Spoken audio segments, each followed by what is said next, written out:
Hi there, it is Eva from Women Blazing Trails. Welcome to my channel. I thought today we would switch up the topic a little bit. I think a few weeks ago I did do a video on how much I paid to live in my new house here in Guatemala. So I got a lot of people ask me about, why I left Canada and what it's like, how I chose Guatemala and what it's like to live there. And I get a lot of questions. And I've been here for 9 years. Yeah, 9 years. So I thought today I would talk about why I left Canada 9 years ago, and some of the answers, the reasons might actually surprise you. Why I left Canada, and why, and a cameo appearance by my cat, and why I have zero desire to return to Canada. So, a little bit of a backstory. I was a hairdresser in Canada. I'd been a hairstylist for 25 years. I quit my job hairstyling and I completely reinvented my total life. I had left an abusive relationship. I had declared bankruptcy and I had just hit rock bottom. Actually, I'll drop some links down below so you can read more about my story, because I don't want this to be about my story. I just want to give you a little bit of a backstory so you can understand where I'm coming from right now. So I had hit a point in my life where I was just so unhappy and there was so much stress around me, and life had it was like probably the unhappiest I've ever been in my entire life. And I figured I had to do something. I wasn't happy where I lived. I wasn't happy with the city that I lived in. I wasn't happy with my social life, which was practically non-existent. I was struggling to survive. I mean, it was just non-stop ickiness. So to put it in a nutshell, so I learned how to become a freelance writer by myself. That was kind of hard, but I did it. Learned how to become a freelance writer and decided to pack my cares and woes and see if there was a better life for me somewhere else. I just wasn't happy in Canada and with the life that I had in Canada. Now, I know you can't chase happiness, and I understand that no matter where you go, your problems are going to follow you. I get all that, so hold off on all those comments. But where I lived and the city that I lived in was very, very cold. So you know what? I'm just going to get right to the reasons why I left Canada, and just stop blabbing on and on. So, reason number one is that it is ridiculously expensive. With the city that I lived in, which was Sudbury, Ontario, it is very expensive to live there. When I left, the apartment that I was living in at that time was a one-bedroom apartment. I had to pay all my utilities, which was heat and hydro, and it was electric heat. And living in Sudbury, Ontario, electric heat for about 5 to 7 months a year is stupid expensive. I was paying $1,100. That was 9 years ago. 9 years ago, I was paying $1,100 a month rent. My utility bill for the months in the wintertime were probably, I don't exactly remember, but they're $200 to $300 a month. Then you've got all your insurances, car insurance, your internet. I mean, it was just one bill after another. And I was barely making that much money as a hairstylist. So I would get paid, pay all my bills, and then there was like $0 left for anything after that. So the number one reason why I did leave Canada was cost. It's very, very expensive, and now it's just skyrocketed. And I talk to my sisters every day, and they tell me about the price of things, the cost of housing, the cost of to buy a house, the cost of food, gas. Everything is just. I don't know how people survive. I honestly don't know how anybody affords to live in Canada on a single income. Like if you have if you have a double income family, then you're a little bit ahead of the game. But if you're just a single person trying to survive in Canada, good luck to you, man, because it is hard to do that. So the second reason was, so number one was cost, very, very expensive. You have no quality of life because your entire paycheck goes to pay all your bills and expenses. And I'm not talking like outrageous expenses. I'm talking, your phone, your internet, your insurance, expenses that most people have and require. So the second reason why I left Canada was the weather. So where I lived in Sudbury, Ontario. So here's to put it into perspective for you.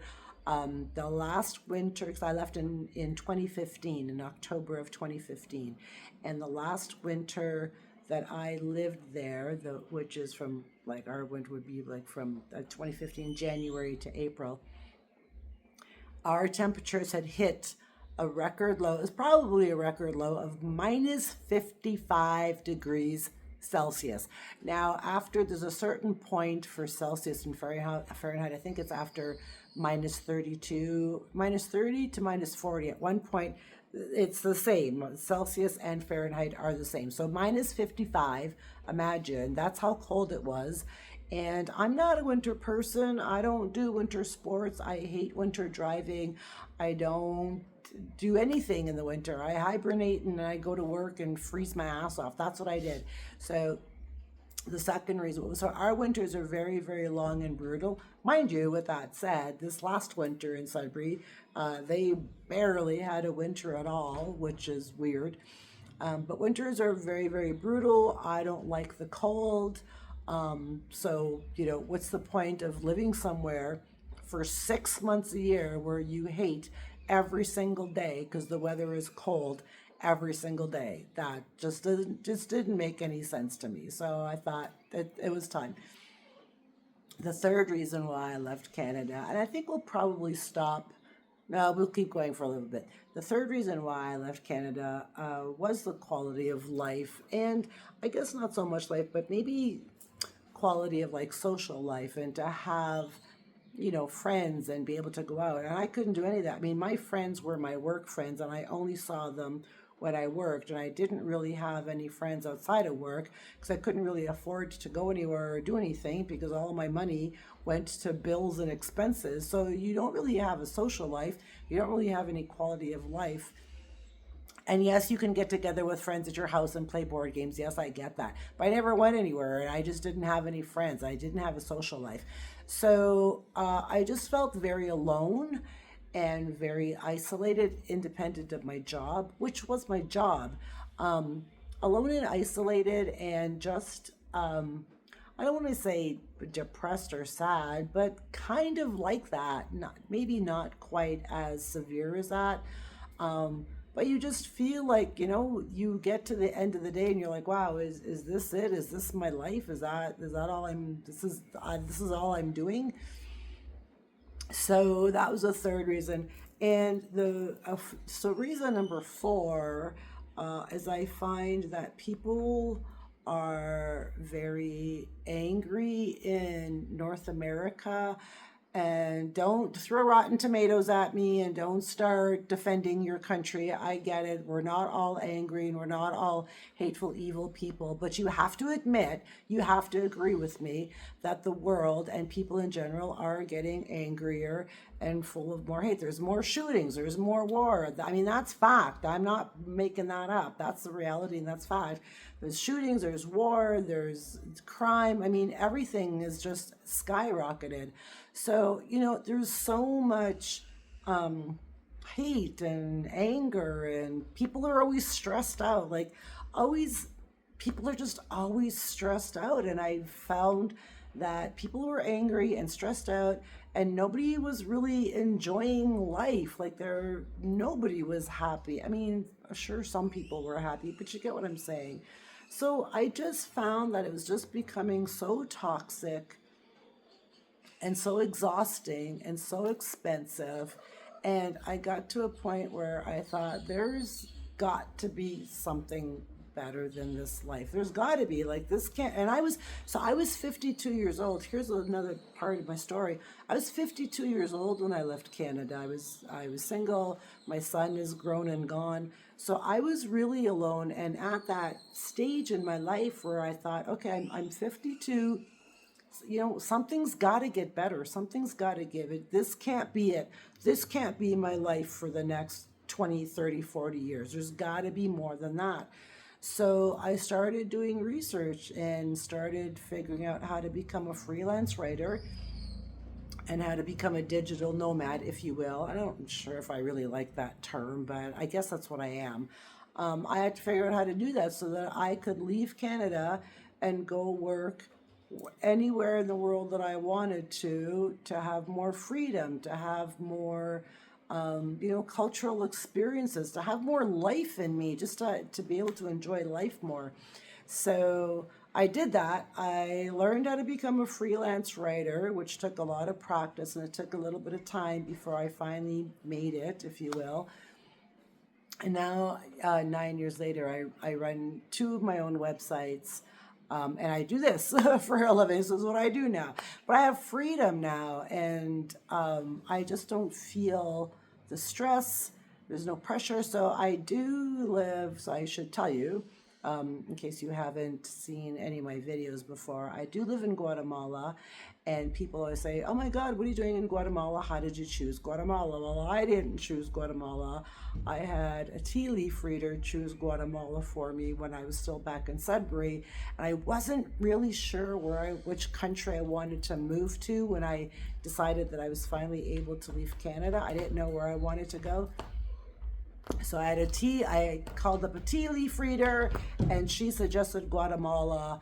And 9 years later, I'm still here because Guatemala is an absolutely beautiful country. Doesn't come without its challenges, but it's just an absolutely amazing country. The people, affordability, climate, I mean, I couldn't ask for anything better. Honestly, I couldn't. So those are a few reasons why I left Canada. If you are an expat or an immigrant, as some people like to call us, either term, I don't care. I'm a foreigner. I am a foreigner in a different country. So if you've left your country, tell me why you left. Drop down below because I want to know. And I read all the comments and reply. So tell me which country you came from, which country you moved to, and why you left your country. I'm curious to know. And a lot of the viewers like to read the comments as well. I love the engagement in the comments under videos because there's so much, I don't know, there's so much engagement and people talking with each other, and I love that. That's one thing I love about YouTube and videos and comments, is that there's so much interaction in the comments. So anyway, so drop down below if you have. I hope you enjoyed this video. I hope it was maybe, I don't know, it wasn't really an informative video. I was just answering some questions about, a lot of people asked me, why did I leave Canada and why did I choose Guatemala? So I was just answering those questions. Please don't forget to like, share, comment, subscribe, all that good stuff. If you did like this video and you want to see more videos like this, you can hit the notification bell as well, so you'll know when I upload a new video. I also do a lot of motivational videos, anti-aging, relationship stuff. I talk about a lot of really random stuff, to be honest. So anyway, so don't forget to hit all those buttons. I hope you enjoyed this video. That's all I got for you for now. And I will catch you all back in the next video. Bye for now.